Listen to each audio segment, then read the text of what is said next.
91st birthday nga pala ng aking nanay. Kaya gaya ng nakaugalian, palaging may handaan. Kagaya nito, nagkaroon kami ng lechon dito mga idol. Yan oh, lumulutong na, malapit ng maluto. Yan, dito yan ang handaan sa may Abuelita Montaña Resort. Ayan, dito na magpipicture taking kagaya ng ating kultura. Ayan, magpapapicture na ang aking nanay. At saka iihip na yan ng kandol.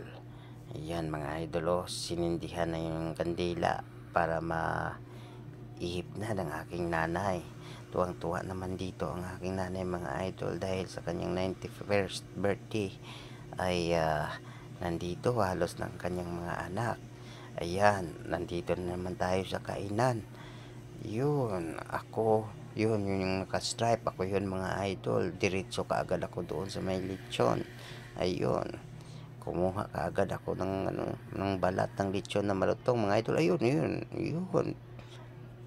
mga idol. Yun, sarap na sarap ng yun. Kumuha pa ulit ako mga idol. Yun, lechon talaga ang binanatan ko kaagad dito mga idol. Ang tindi. Ayun, ito naman yan pang iba-ibang mga hinanda namin para sa aming nanay mga idol. Ayan.